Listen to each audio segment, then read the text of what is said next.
We take offense to these lectures. We're in a court of law before the Supreme Court. Let's leave the We are not at the university. Settled that. Please, senior counsel, are you the one taking the floor? Okay. Oh, it's Mr. Issa. Please take the floor.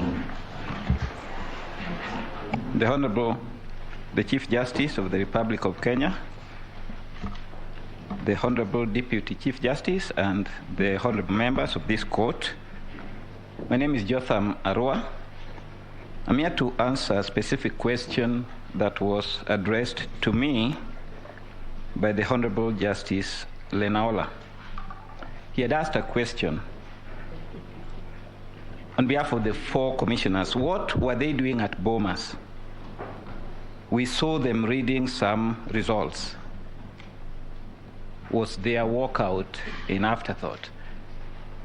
That's the question I will be answering, and after that I will cede the floor to my colleague Apollo Mboya, and thereafter Issa Mansour.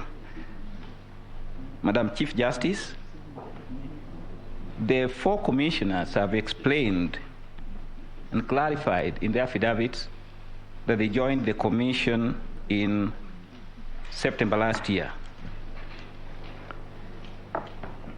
They soon found themselves having to operate in an environment in which all decisions were being made by the chair, who was operating apparently on the basis of a settled, firm, but fallacious conviction that all the executive authority of the commission reside in the chair.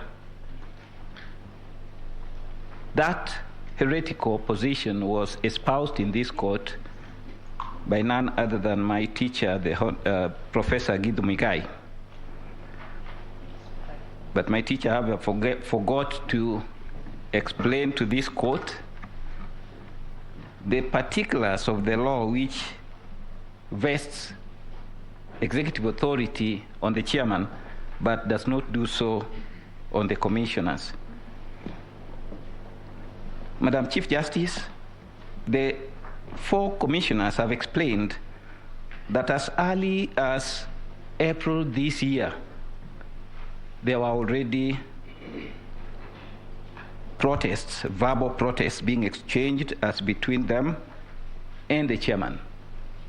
And they have annexed series of correspondences to that effect, which are annexed to the affidavit of Juliana Cherera, but I would leave that to be taken up by Cherera's lawyer, Mr. Apollo Mboya. Now, when they reached Bomas, they were assigned menial responsibilities, as this court has been told.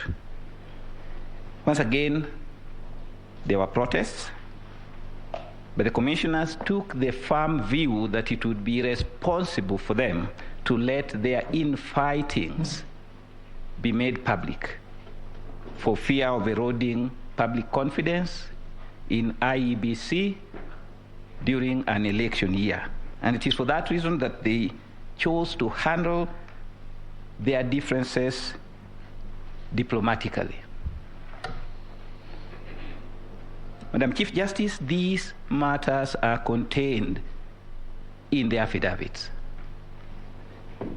They have further clarified that although they were willing to tolerate corporate governance infractions with equanimity, they were not ready to do that with regards to serious constitutional violations. There is no doubt that they were not involved in the tallying or verification of results at Bomas. The only thing that they would do is that they would be given results sporadically at the absolute discretion of the chairman to read, which they did, sometimes with embarrassing consequences, as were explained by Paul Mwangi in the morning. But they could not stand it any longer, Madam Chief Justice, when they were now being asked to sanction results and they were not being given information that they needed before they could sanction such results. The 4 commissioners were quite clear that they had a role to play. And they were quite clear that the results would not be delivered unless and until the winner is proved to have received more than 50 plus 1%. 50% plus 1 of the votes. All they were asking for, Madam Chief Justice, was information that could satisfy them that such constitutional provisions had been complied with. But that was not forthcoming. Instead, their request was construed as an attempt to moderate the results, and that is what they could not stand. Madam Chief Justice and honorable members, at this point, allow me to call Apple Lumboya to come and explain exactly what kind of exchanges ensued earlier on between the 4 commissioners and the chairman. Thank you very much.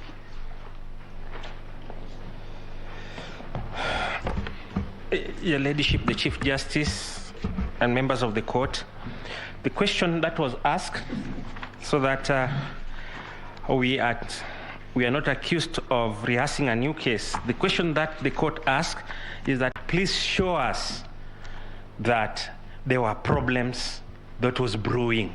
That is the question that the Honorable Justice Lenaola and the Deputy Chief Justice asked.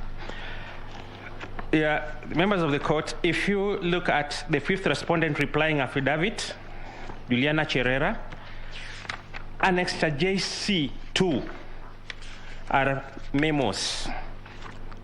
These memos are way back from April, when the chairman unilaterally caused the reshuffling and transferring of returning officers. And just to read one of 12th April of 2022, the three commissioners, that's Juliana Cherere, Justice Nyangaya, and Francis Wanderi, says as follows, addressing the chairman: we are specifically addressing your direct role in blocking our participation in corporate decisions making on the area of policy and oversight in the context of staff deployment. In that annexure, there are several memos going back up to April. That is almost 4 or 5 months after the commissioners had joined. Because of lack of time, and the only request I want to make to this court on behalf of those gallant 4 commissioners is that in your decision, you'll find a paragraph to shower accolades on these 4 commissioners for blowing the whistle to the infraction to our Constitution. And that the results that were read by the chairperson of the commission were dead on arrival. And since we have a self-confessed mortician in our midst, we will appropriately request that the funeral rites for those results that were announced be performed appropriately. I call upon my colleague, Isa Mansour, to take over. Good afternoon, my Lady Chief Justice, the DCJ, and judges of the Supreme Court. I'll very quickly go through the remaining questions asked by the judges. The first one, I think I'll combine them, and I'll just indicate who had asked these questions. The question by Justice Lenaola, whether the violence at Bomas affected the ability to announce the results of the 27 constituencies. The simple answer is no. My Lords, the position taken by the 4 commissioners is that there was opportunity, and as has been confirmed by my colleagues from the IEBC, to deliver those results in the morning. It was not taken, and the failure to announce those results in a respectful view triggered the scuffles and the protests that you witnessed. The next question that had been asked by the Honorable Chief Justice and the Deputy Chief Justice is whether the Commission was dysfunctional and at what point did the Commission stop functioning as a corporate entity. The simple answer has been explained by my learned seniors, but the correct position is the Commission continued acting as a corporate entity, but it had serious corporate governance issues. And this is confirmed by the fact that they were able to deliver a general election, they were able to train presiding officers, so the Commission continued working as a corporate entity with the Secretariat and the team behind it, but they had serious corporate governance issues that have played out in the proceedings before this court. The third question that has been asked by the Chief Justice is what steps were taken, and this is you'll find in the replying affidavit of the Vice Chairperson of the Commission. As early as April, as my seniors have said, when these issues about deployment of the election managers and presiding officers was brought to the attention of, came to the attention of the commissioners, the matter was dealt with at plenary. And they wrote to the chairperson objecting and raising those issues and all the other issues, my Lady Chief Justice, that arose in the management of the affairs were dealt at plenary. The only problems you would note in their replying affidavits is that it's only when the chairperson took unilateral decisions in the name of the Commission, that's where the problem was. And this is set out in paragraph 8 of the Deputy Vice Chairperson's replying affidavit. You'll have time to look at it. The third question, and this is a question that was not answered, was directed at the IEBC. I waited for that answer, it didn't come. I had posed it the other day. Why was the public display of results stopped? When you look at the replying affidavits of these 4 commissioners, all say the same thing. That public display was stopped by the chairperson, and they requested him to resume the tallying, the display of the results, and he declined. What I was waiting for today was an answer from the chairperson as to why. That silence speaks volumes. The last question was the question that was asked by Justice, so that I can finish and give it to by Justice Smokin Wanjala, Supreme Court Judge. Why were the numbers important? The turnout. There's a simple answer to this. The voter identification is biometric, and where that fails, it's by the kit. So, my Lord, the IEBC has a constitutional duty to put in mechanisms to ensure there's no electoral malpractice. When you go back to 138.4 to determine who has won the election, the voters that were biometrically identified, the KIMS kits are configured so that they keep sending the information, which Mahat was trying to explain today. When the numbers come in from 34As, those numbers that are finally tabulated have to, because of the biometric voter identification, they must tally with the number of people who turned out to vote. So when you're looking at those, so when they give a percentage of the number of voters who voted, and you look at the tabulation in the final from 34C, those numbers have to merge, and they have to make sense, including the from 32As. That is why the turnout is critical. It gives transparency, and it helps to give credibility to the process. And that's why they have to tell the public, you have to know how many people are registered as voters, then you know the percentage of voter turnout, you calculate that, and then you can determine how many votes were cast, how many were rejected. All those numbers, when you compute them, they have to add up. When they don't, my lords, then there's a problem with that election. Thank you, and I think I will cede the ground to Senior Counsel to close it in the next 1 minute. Very briefly, Honorable Chief Justice and members, Justice of the Supreme Court, on the issue of violence at Bomas and the impact and the character of these 4 commissioners, let the record of this honorable court show the following: that at the time preceding their walking out, the posting of the results on the screen had ceased, had stopped.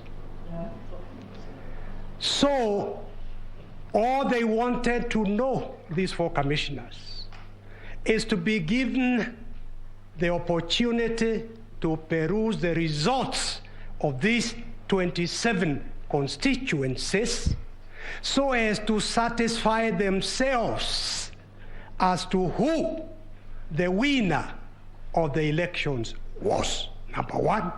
And number two, whether that winner had reached the constitutional threshold of 50+1. That's all they wanted to know. When that was denied, they had no option but to refuse to be a party to the violation of the Constitution. So as I sit down, let this record of this honorable court show that the results that were announced, the declaration was not a declaration, just one. That declaration by the chair of the Electoral Commission was not a declaration of the Commission. Therefore, they are the majority, they do not support it, they ask for nullification of that declaration. I thank you.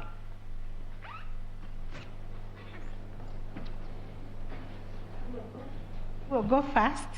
Mr. Ngatia.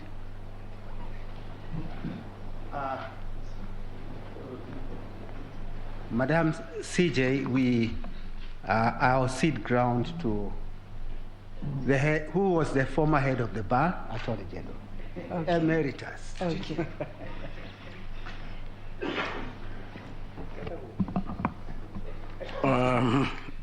Madam Chief Justice, members of the court. My Lady Chief Justice, I have an objection to the... I have an objection to my learned senior's application, which he indicated earlier. My lady, we will of course be guided by your directions, but I rise to oppose the application by my learned senior, Mr. Gitu Muigai, to present evidence to controvert the submission by Julie Soweto. My Lord, my lady, the indication was that they'd been taken by surprise and should get a chance to present their view. They were not taken by surprise and can't be taken by surprise because... My lady, if I may, this is a very awkward moment for me to interrupt the teacher who taught me procedure. I thought that one could only respond to an application that has been made, not before it is made. Of course, it has to be made before. The objection has to be made before. Can I make the application now? No, there's no point to it. He had indicated he was holding the application so that it has been indicated. So my objection is, and his own ground, that he needs to be replying to something that he had never known. That picture was taken from the portal of the IEBC. So he's not taken by surprise because it's their own picture on their own portal, and it's still there now as we talk, as we object. But secondly, this is the first time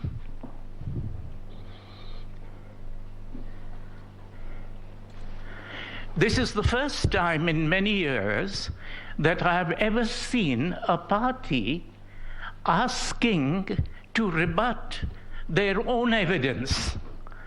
And that is an oxymoron that reflects accurately the state of their records. But I stand guided and would gladly withdraw my objection if the court wishes. I think where we are coming from, Senior Counsel, our teacher, Mr. Firoz Noronji, is that when the two forms were displayed, they wanted to respond because they said it's new evidence. And you saw the bench resistant to begin with, but we went to the records to find out whether it is among the forms that were submitted here, especially in the affidavits of Dr. Celestine, Mr. Arnold, and we found actually it is new evidence. That's why we allowed them. It is not an objection. It's a clarification because they said this is new evidence that they had not seen before. It is in that context. Much obliged. Yes, yes. So 5 minutes. All is well that ends well. Mr. Mahat will give the explanation. Thank you very much, my lady.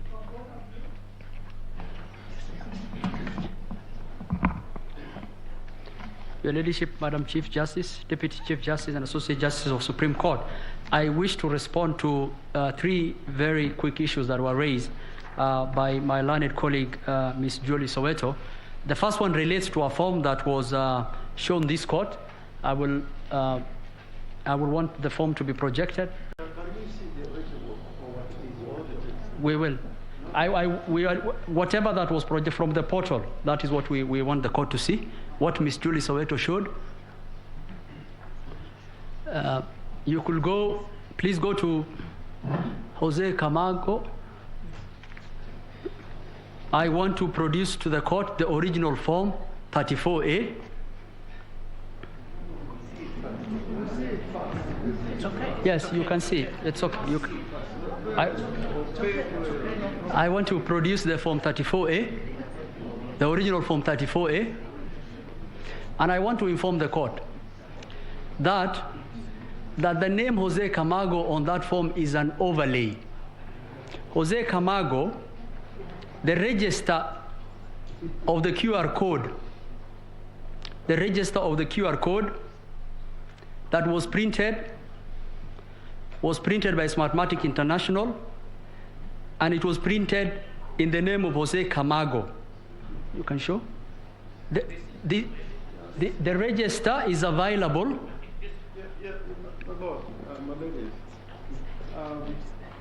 We were very patient the way Mr. Mohammed addressed the court earlier. Very, very persuasive. But for good order and not to interfere with his submissions, we kept quiet. And if you look back at the record, a lot of what Mr. Mahat was saying was actually giving evidence. He was talking using the word we. This is how we do it. The trajectory which he is taking without a witness to tell us the kind of information he's going to give us is going to put the court in a very difficult position. I think he should transform himself to a witness and we begin to cross-examine him. Because, and this is very serious, either we practice law the way we understand the law, or anybody can confront the court with any document at any time. I understood Mrs. Soweto to be giving an explanation in response to a question by the court. And similarly, Mr. Mohammed was responding to question by the court. And therefore, he had some latitude. But now we are entering a different universe where he is now going to produce evidence. He is saying how the picture was taken. There is no certificate, and this is electronic evidence accompanied by an original. I think it is very, very dangerous territory. And unless some clarity is given on this matter, it is going to be very difficult to operate from now. My lords, what we are trying to do is to show you documents in our own affidavits in response to documents produced from the bar. Ms. Soweto never produced the document she showed you in any of her affidavits. When we now invite you to look at the original and to make the argument that my learned friend is about to make, that there is a deliberate misrepresentation of what the original document looked like. So we are treated to this attempt to block that fact from the court.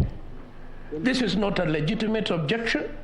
This is an attempt to interfere with legitimate evidence that is on record. Okay.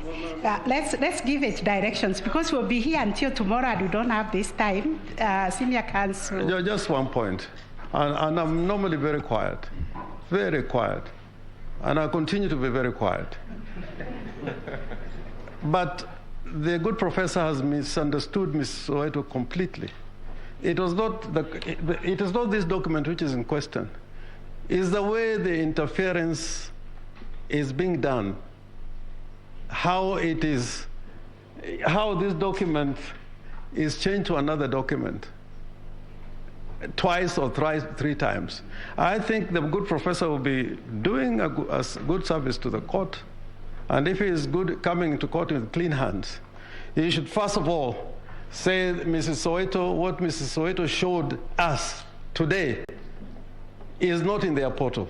That is the starting point. Isn't that exactly what that is the starting point. Bear with us, Senior Counsel. We've come thus far with a lot of discipline and dignity and respect to the court.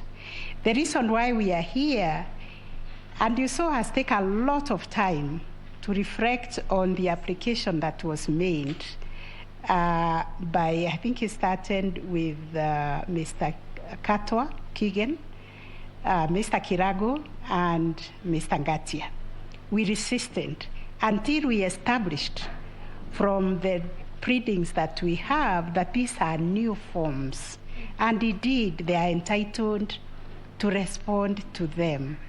So please, if you can just respond without taking us into anything else, just respond to those new forms, because they were not part of the ones that we have before us. We established that.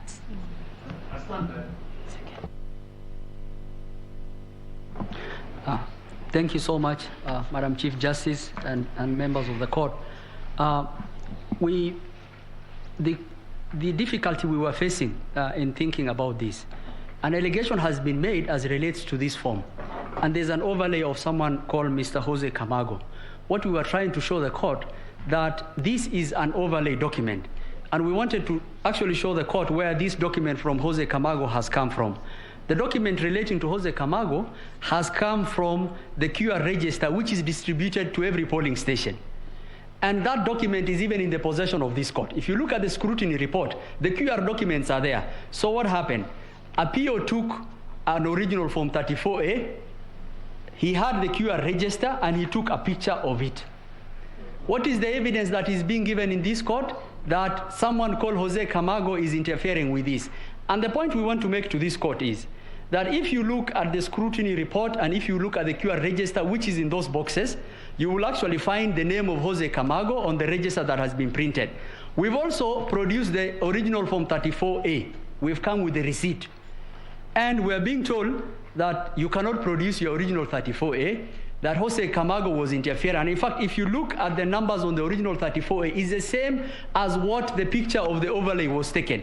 So to the question that someone called Jose Camargo was interfering with the portal, it's actually not true. It's incorrect.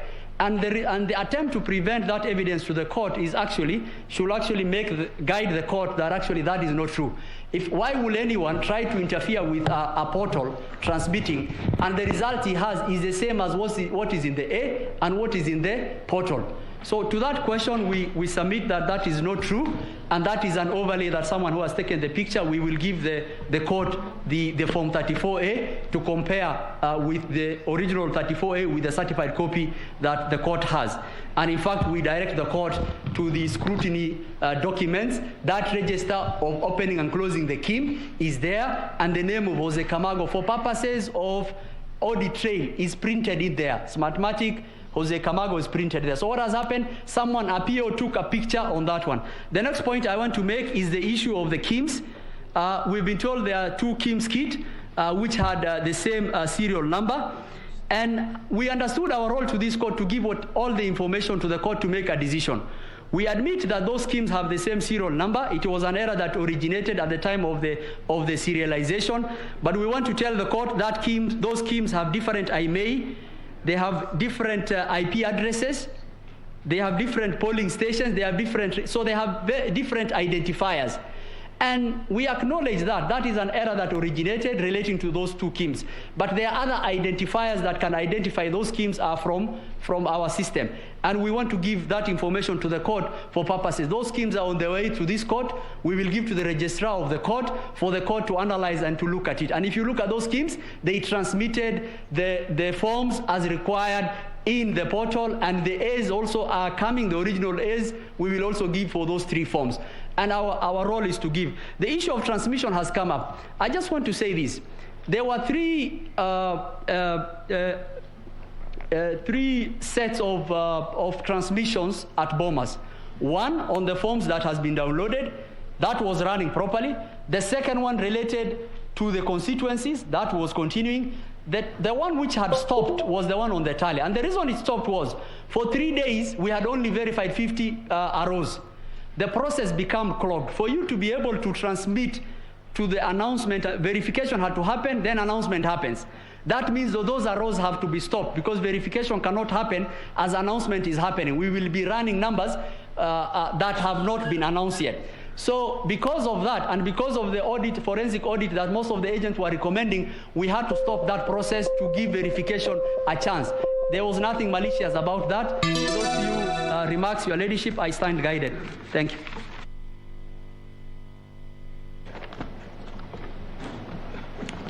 Mr. Mahat, maybe we can have a look at the My lady, original the 34 that you are showing. Sorry, my lady, Chief Justice, if the form can be handed over to the court. Excuse me, a moment.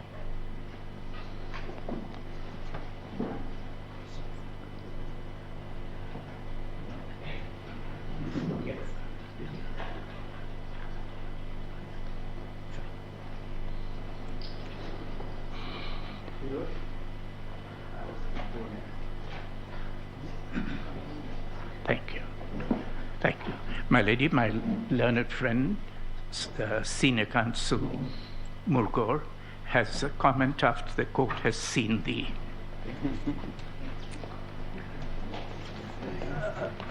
As you continue to look, we'd just like to make an observation. In fact, we are happy that the court receives the document, particularly the Form 34A, and everyone has been quoting Shakespeare and all the rest. I'll just quote some Swahili. Siku ya nyani kufa, miti yote huteleza. If you notice on the 34A, the UDA agent, the second agent, signed the form on the 7th of August, 2022, before the election. Before the election. I repeat, before the election. The other one as well, perhaps might have signed it on the 7th, but it's not clear. So that's all we wish to say. While at it, Counsel, just before you go back, and when did the other agent sign? It looks like 7th, it looks like 9th. Only the IEBC and Mr. Chebukati can tell us. It is their evidence. Before they explain, they would have to have something to explain. We have let it go in. This form, from the naked eye, of course, appears to have been signed by both agents on the same date. And the same date is 07. Oh, 07 of 08. 07 of 08. Yes, indeed. See, well, I thought the point you were making was that the second one signed before the election. As though the first one, if I could just finish. Okay. As though the first one had signed on a different date. No, our point is, and has always been, these forms may have been manufactured elsewhere, before, well after voting, and they all arise one day and they are counted. It is the mess that is IEBC, and it is the mess that is the 2022 presidential election that we have been emphasizing. Thank you. You still want to talk?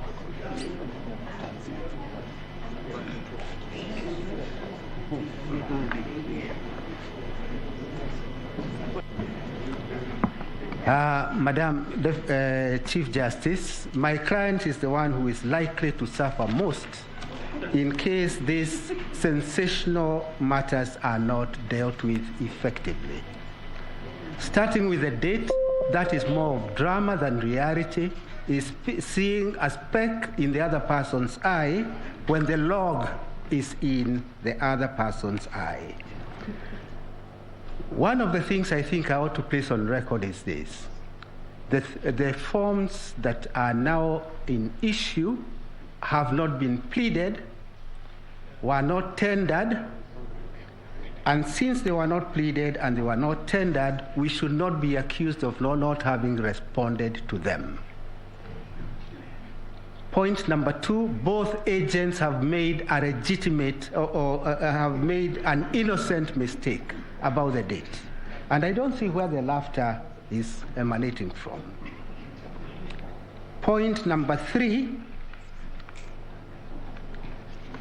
the form itself shows a contrary position to that which was sensationally displayed before this court. The sensational reporting that was made was intended to convey a picture which is to the opposite of what the form now before the court conveys. And that reminds me of that very unfortunate day in 2017 at 9 p.m.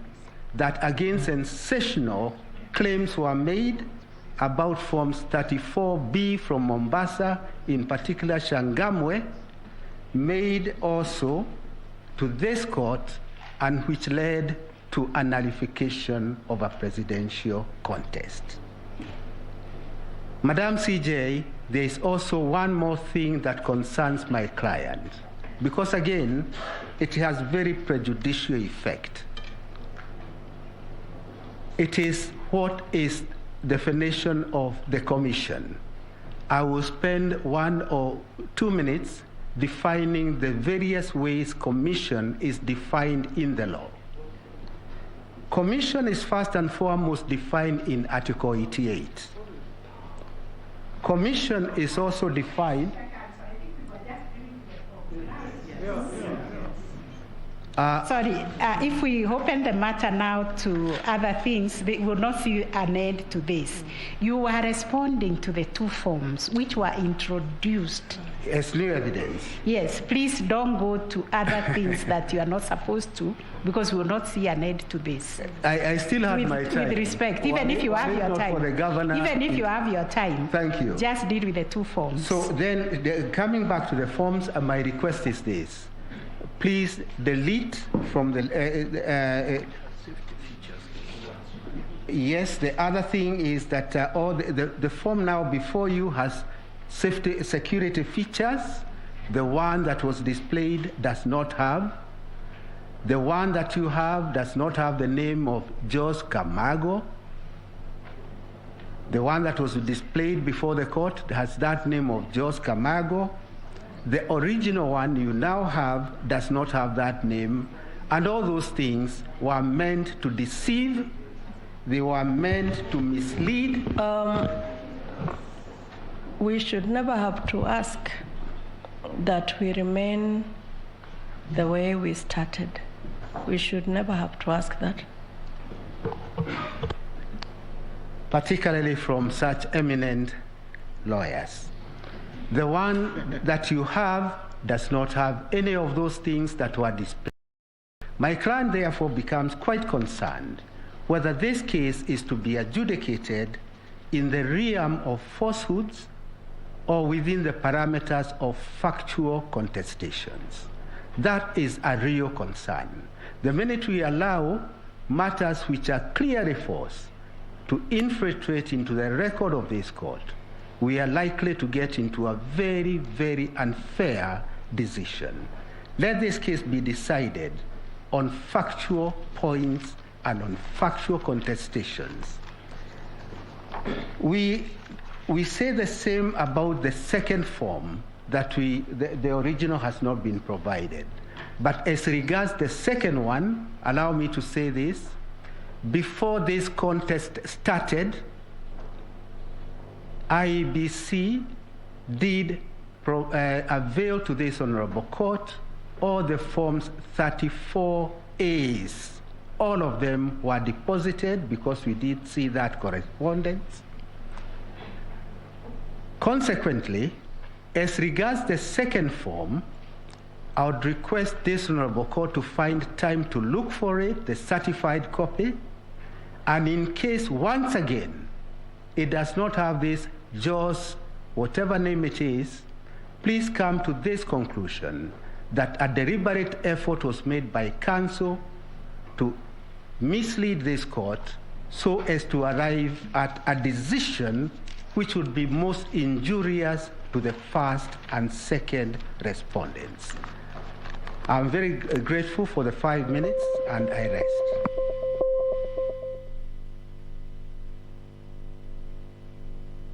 Thank you very much.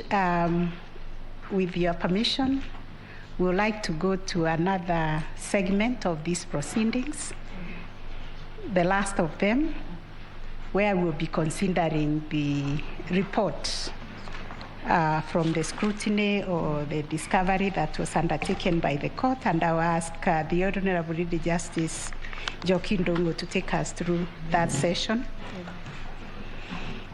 Thank you very much, Madam President Judge. Before I come to the issue of the exercise before us, I just wanted to assure Senior Counsel Paul Mwite that when the 14 days start running, and we are guided by Article 259, when we do work Saturdays and Sundays. So as soon as the time is triggered, in fact, the judges are working all the time. You're the ones who get to go home and rest. When you rest, we go and we continue to work. Thank you very much. So just before we proceed with the next session, it was just a summary of the order that we gave to parties and the rationale for those orders. We received 3 applications from 3 parties, from the Youth Advocacy Africa. We received an application from Kelef Khalifa, and we also received an application by RAILA ODINGA and Martha Karua, in which we were asked, the press was sought to undertake scrutiny and access to certain information. After we looked at the applications and the prayers, we then looked at the pleadings and the affidavits to ensure that the prayers matched with the pleadings and the affidavits that have been filed by the petitioners. As you will recall, the court then determined the issues which we will determine, and that also helped us set out the orders for scrutiny, so that our orders were set out based on the pleadings, the affidavits, the issues for determination. But further to that, we also did say in the body of our order that we would not encourage a fishing expedition, and that the request needed to be specific, and that given the 14-day timeline, the court would only allow reasonable, practical, and helpful orders. We also acknowledged that under Section 12 of the Supreme Court Act, the IEBC has already submitted all the Form 34As, and therefore they could be accessed in the court.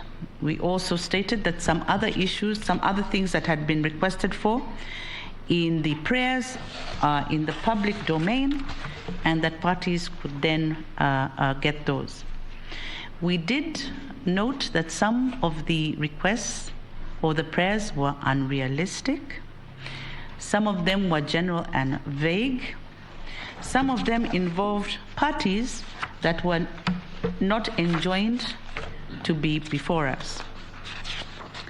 And therefore, we granted orders not based on prayers, but based on what we assessed that the court needed to look at in terms of all those criteria that I have set out. And therefore, the exercise that was conducted under the hand of the registrar followed strictly the orders which were given under the hand of this court using that criteria. I think that is a fair summary. Madam Judge President, I will stop there.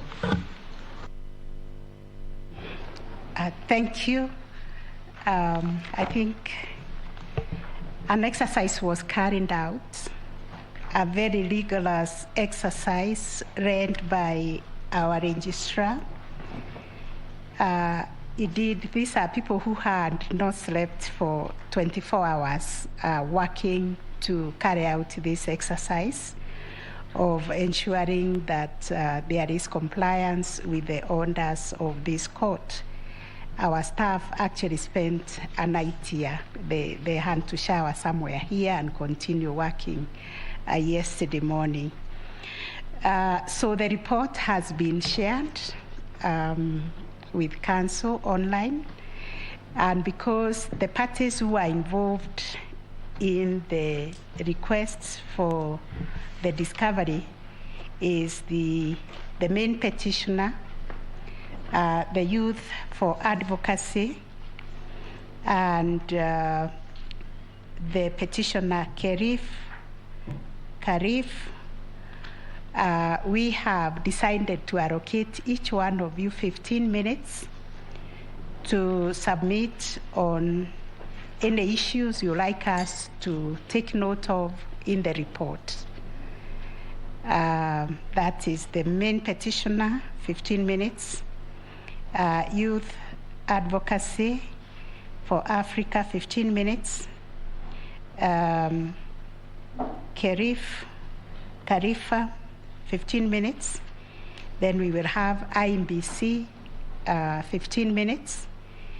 And because the first respondent is also affected by what is being discussed in the report, we also agreed to give them 15 minutes.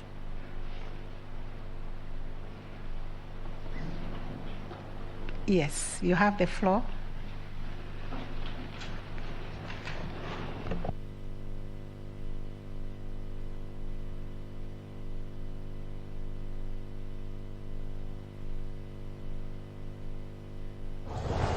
Thank you very much, Your Ladyships and my Lord.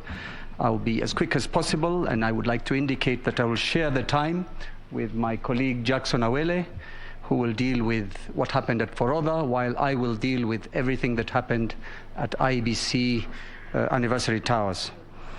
The report the court has given runs into 178 pages. But we worked overnight to provide written observations to the court, which we filed this morning. And so all parties are actually aware of whatever it is the first and second respondents, petitioners have observed. Very quickly, IEBC confirmed that the RTS, the results transmission system, runs on 8 servers, of which one is a virtual server. Counsel? Yes? You say you filed something? Yes, we filed written observations with court, and we have a few copies. Just wait until we get our copies. Are they in the bound? We filed them just before. Give us Okay. A moment there.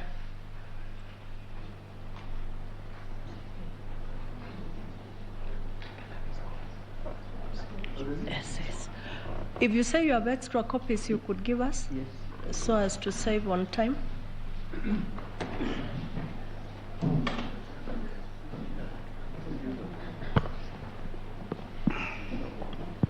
Yes, we do not have a copy. If Learned Counsel could be kind enough and serve us a copy. For the principal respondents, we can give you one of each. This shows the time we are given to respond. We served them before 9 o'clock this morning. Electronically. The only thing that there'll be a problem is some of the images will not be very clear, but when you do have time, the images at the end. Just hold on, Counsel. Okay.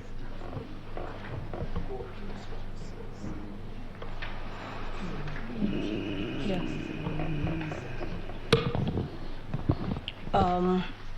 You could start. Yes, Jackson, you could also perhaps upload it so that those who don't have a copy can see where we're reading.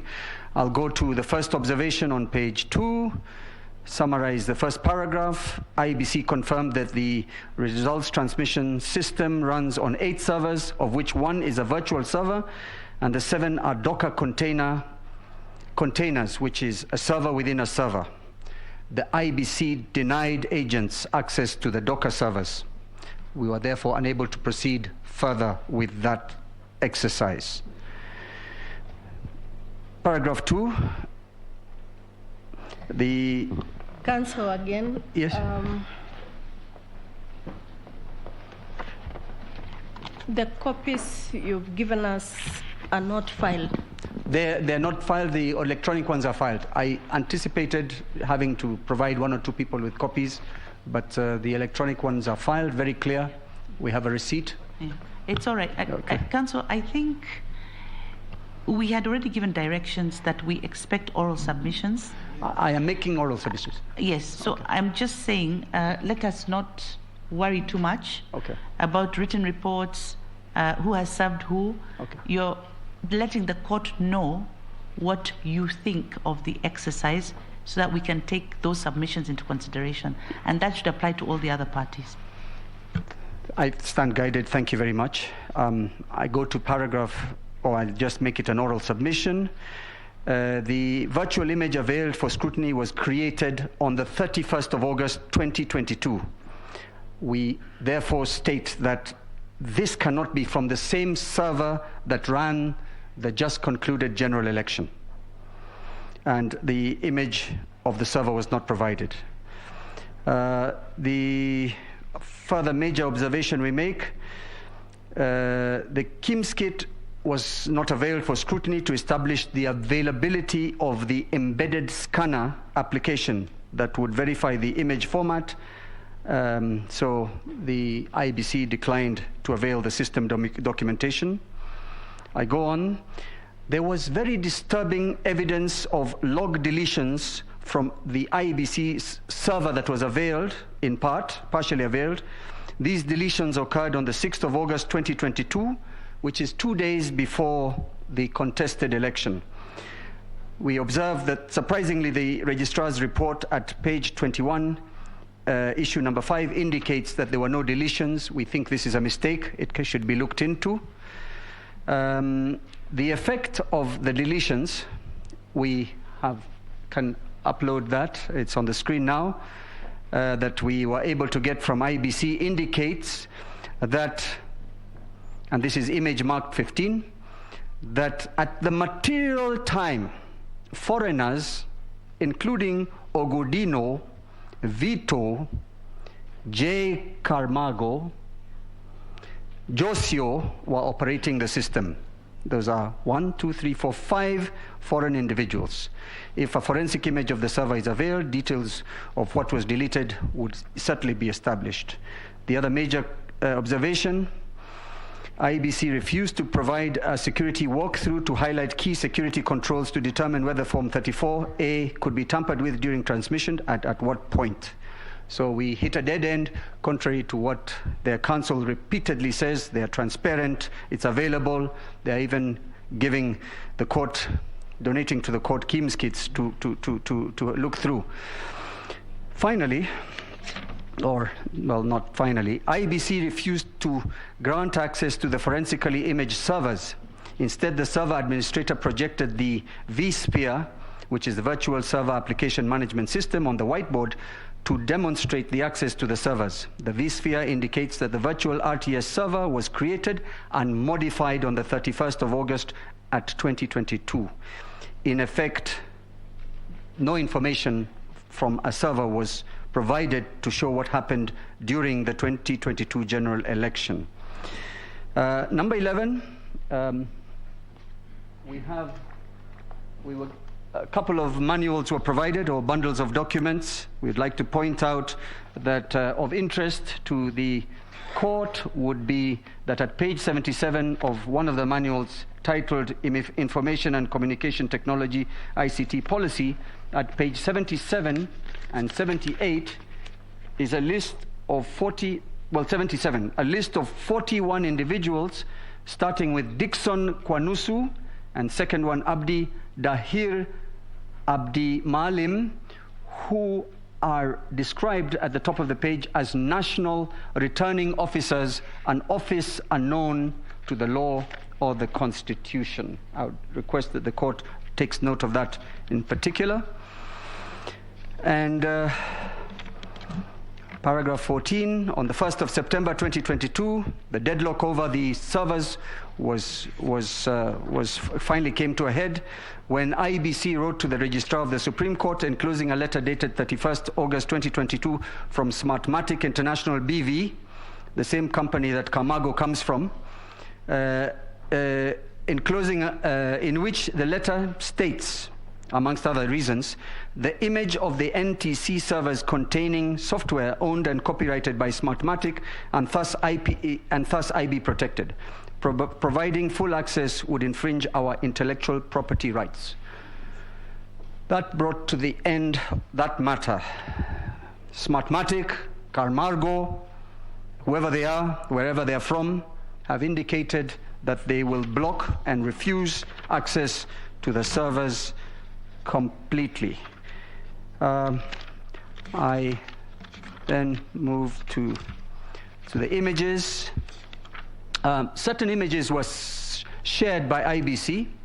I'm not certain that they were aware of what they were serving. There was always staff that seemed quite unqualified in whatever they were doing. They couldn't operate the systems or pretended they couldn't, but they did share image number 6. The first image I showed was the image of deletions, but the one I would like to focus on in this very limited time is image number 6, which is several, about 1, 2, 3, 4, 5 pages of logs. The logs are from the RTS server, results transmission system, on various days leading up to and after the election date of the 9th. In particular, 15th July 2022 to the 16th of August 2022. And I must apologize to bring the bad news not only to this court, but to the entire Republic, that those logs contain active participation of foreigners on the results transmission systems of IEBC from the 15th to the 16th of August, 15th of July to the 16th of August 2022. Their names are Vito, Josio, that is the names identified in these logs, Josio, Ogudino, Sisiva, Provisio, and Jacamargo. The copies I provided to the court are much clearer, and you can see the names, you can see the times, and of interest, and I will only highlight certain entries, only the longest entries. I will start by saying those 1, 2, 3, 4, 5, 6 individuals, foreigners, in the Immigration Act they are also referred to as aliens, accessed this server 180 times or thereabouts. The longest being Camargo on the 8th of August 2022, Josio, let me deal with the time. Josio on the 9th of August 2022, which is the election day, for 1 hour 32 minutes. Ogudino on the 11th of August 2022, 2 hours 54 minutes. Ogudino again on the 11th of August, 3 hours 16 minutes. Ogudino on the 14th of August 2022 for 2 hours. Ogudino on the 4th of August again, 1 hour 57 minutes. And then the 16th of August, Ogudino, 1 hour 1 minute. I close by saying, what a mess, what a mess. My learned friend Mr. Ngati has struggled so hard to get Mr. Camargo out of the mess of taking control of our elections. In the case of the 34A we've just been talking about, but we have caught Mr. Camargo and all his friends in our election process before, after, and where are they? Only God knows, and only the servers will show us. History is repeating itself. 2017, Mr. Chepkati refused to provide access to the servers. He's doing it again. And of course, please, I ask the court to take note of everything we have provided as far as the DCI has provided to us, we have provided to the court. These are individuals whose identities are not even known. They travel on, or they provide expired passports when interrogated by the police, and all the rest of it. I would not repeat any more of that. On the 8th of, yes, I'm happy to be pointed out, the logs will also show that on the 8th of August 2022, Camargo accessed the portal while in Venezuela. So our elections were conducted from Venezuela. The Venezuelans decided who won. Mr. Chepkati was just the mouthpiece. Thank you.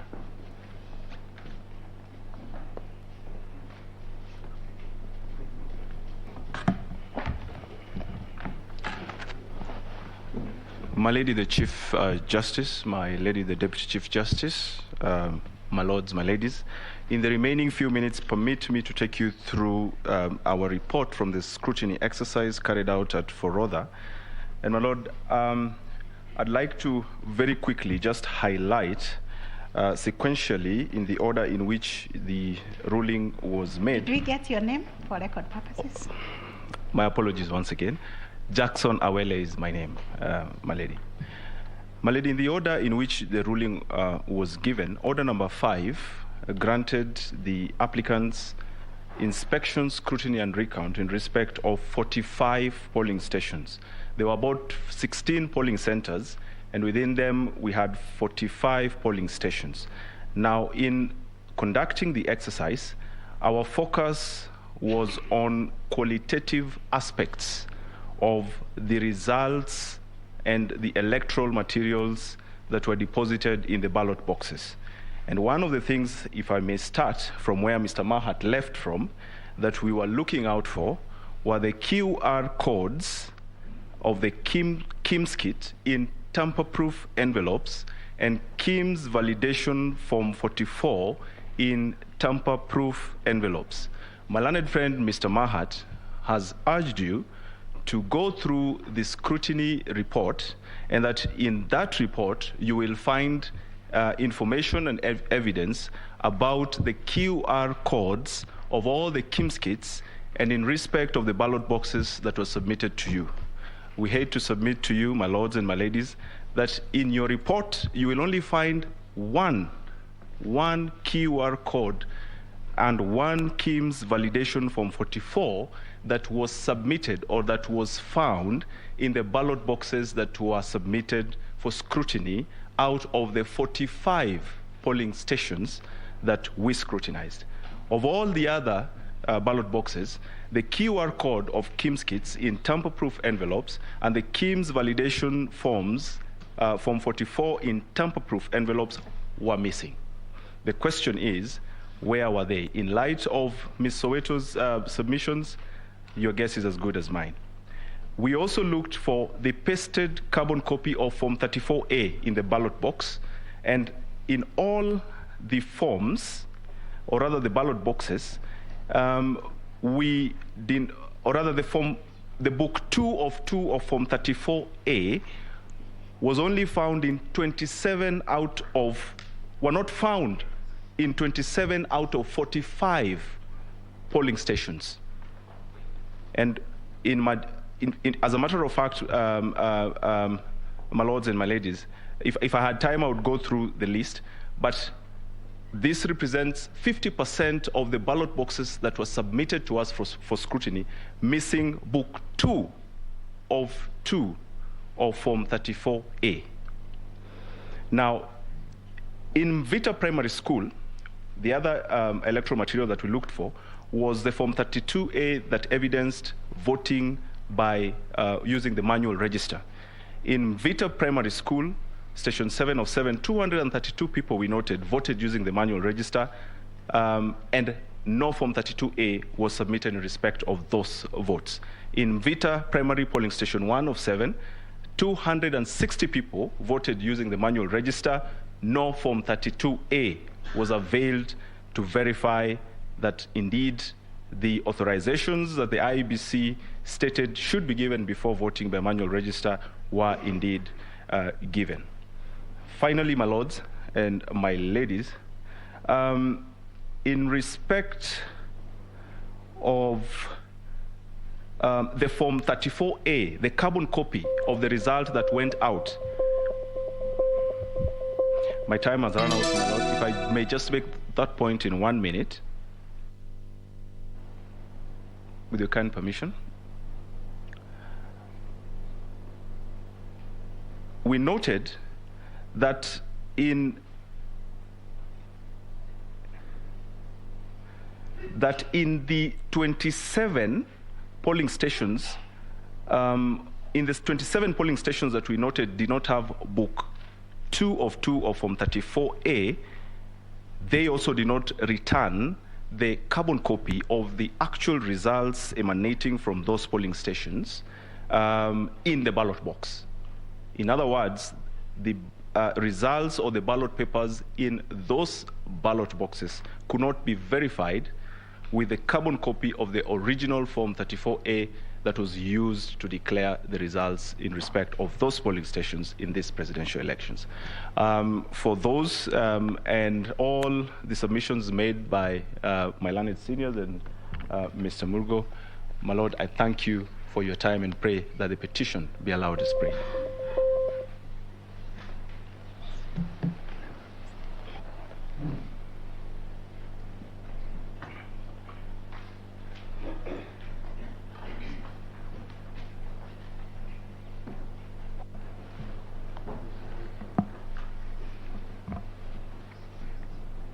May it please your leadership, the Honorable Chief Justice, and distinguished members of the Supreme Court. My name is Njomo. I do appear for the third petitioner, who was originally petition number 2 before in the consolidated petition. Your leadership, I'll make a brief comment on the report of scrutiny, and I'll focus on the scrutiny that happened at the floor of the House, and my learned friend Njoki Mboshe will focus on the scrutiny at the IEBC offices at Anniversary Towers.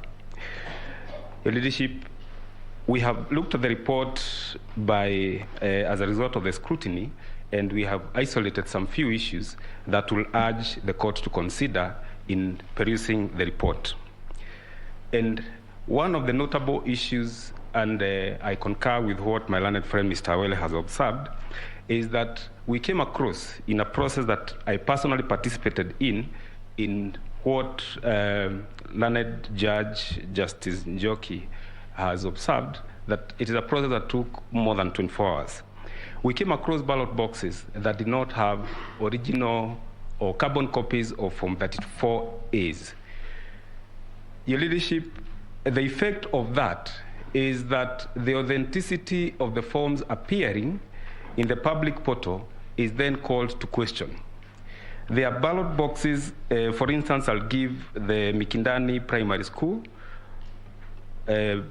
polling station number 8 of 9, the report is appearing at page 81, where it is clearly observed that it did not have the Form 34A.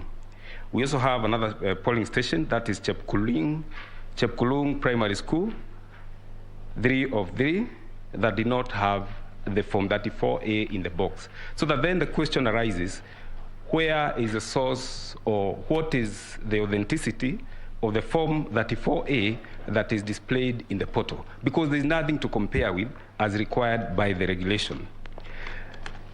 Your Honor, another notable issue that we came across, Your Ladyship, is that there were ballot boxes that did not have seals matching what is recorded in the polling station diary. My lady, what happens is that at the close of polling, one is required to record the seals that are then affixed on the ballot boxes when they are closed. So that the record of the ballot seals as appearing in the polling station diary, when they don't match what is actually presented to the court at the point of scrutiny, that